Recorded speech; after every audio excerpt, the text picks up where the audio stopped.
بسم اللہ الرحمن الرحیم۔ آج کا سبق احرام باندھنے کا مسنون طریقہ۔ احرام باندھنے سے پہلے مستحب ہے کہ حجامت بنوا لی جائے، ناخن کتر لے، بغل اور زیرناب بال صاف کر لیا جائے۔ اس کے بعد احرام کی نیت سے غسل کر لے۔ اگر غسل کا موقع یا انتظام نہ ہو تو وضو کر لے۔ غسل یا وضو کے بعد مرد حضرات سلا ہوا کپڑا اتار دے اور ایک تہہ بند باندھ لے اور اس پر ایک چادر اوڑھ لے اور خوشبو لگائے مگر کپڑے پر داغ نہ لگنے پائے۔ یہ دونوں چادریں سفید اور نئی ہو تو بہتر ہے۔ اگر تہبند کو درمیان سے سی لیا جائے تو بھی جائز ہے۔ اور جو حضرات بلا سلی لنگی پہننے کے عادی نہیں ہے انہیں سلی ہوئی لنگی پہننی چاہیے تاکہ کشف عورت کا اندیشہ نہ ہو، یعنی ناپ سے لے کر گھٹنے تک کا حصہ نہ کھلے۔ خواتین احرام کے لیے سلے ہوئے کپڑے نہیں اتاریں گے بلکہ ان کا احرام صرف یہ ہے کہ وہ اپنا سر ڈھانک لے اور چہرہ کھولے رکھے۔ اور پردے کے لیے بہتر یہ ہے کہ نقاب کے اوپر کوئی ہیٹ لگا لے تاکہ نقاب چہرے پر نہ لگ سکے۔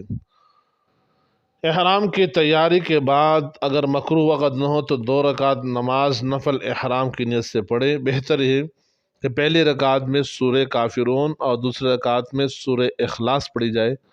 واضح رہے کہ اس نماز کو پڑھتے وقت چادر وغیرہ سے سر ڈانگ لینا افضل ہے کیونکہ ابھی احرام کی پابندیاں شروع نہیں ہوئی۔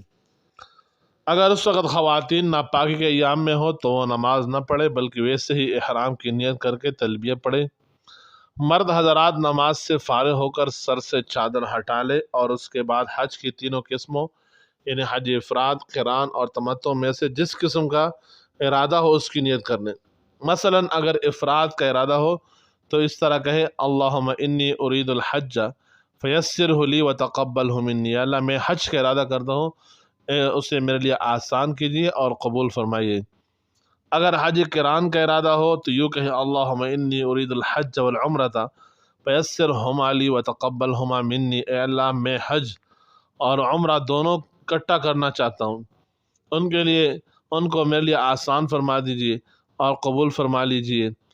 اگر حج تمتع کا ارادہ ہو تو یوں کہے اللہم انی ارید العمرۃ فیسرھا لی وتقبلھا منی، اے اللہ میں عمرہ کرنا چاہتا ہوں، اس کو آسان کر دیجیے اور قبول فرما لیجیے۔ آج کل اکثر لوگوں حج تمتع کرتے ہیں، اس میں سہولت ہے۔ اس کے بعد مرد بلند آواز سے اور عورتیں آہستہ آواز سے 3 مرتبہ تلبیہ پڑھے۔ تلبیہ کے الفاظ یہ ہے لبیک اللہم لبیک، لبیک لا شریک لک لبیک، ان الحمد والنعمت لک والملک لا شریک لک، حاضر ہو اے اللہ میں حاضر ہو آپ کا کوئی شریک نہیں، میں حاضر ہوں، ساری تعریفیں اور سب نعمتیں صرف آپ ہی کے لیے ہیں، ساری بادشاہی بھی آپ کے لیے ہے، اختیار میں ہے، آپ کا کوئی شریک نہیں۔ نیت کے ساتھ تلبیہ کہنے کے بعد اب باقاعدہ محرم بن گئے اور احرام کی ساری پابندیاں شروع ہو گئی۔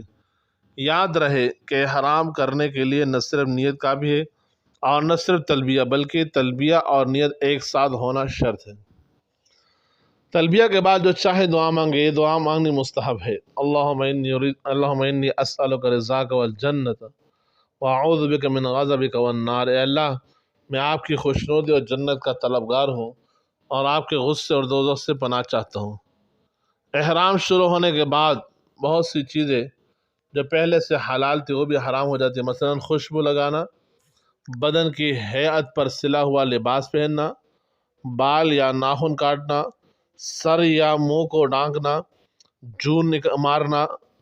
جوئیں مارنا، شکار کرنا، بیوی سے جماع کرنا یا بے حیائی کی باتیں کرنا، ان سب پابندیوں کا خاص خیال رکھنا چاہیے۔ حج تمتع کی صورت میں مکہ معظمہ پہنچ کر طواف شروع کرنے سے پہلے تلبیہ پڑھنا بند کر دیا جائے گا، اور حج افراد اور حج قران میں تلبیہ 10 ذی الحجہ کو جمر عقبہ یعنی بڑے شیطان کی رمی تک جاری رہے گا، اور جب تک بھی تلبیہ کا حکم باقی رہے کثرت سے اور پورے ذوق و شوق سے تلبیہ پڑھنے کو جاری رکھا جائے، اور پڑھتے وقت اس کے معنی کا ضرور استحضار رکھے اور یہ تصور کرے کہ ایک عاشق بے نوا اپنے مہربان آقا کے دربار میں کھینچا چلا جا رہا ہے۔ اللہ تعالیٰ ہم سب کو اس آداب کی توفیق عطا فرمائے۔ اللہم صلی علی محمد و بارک وسلم۔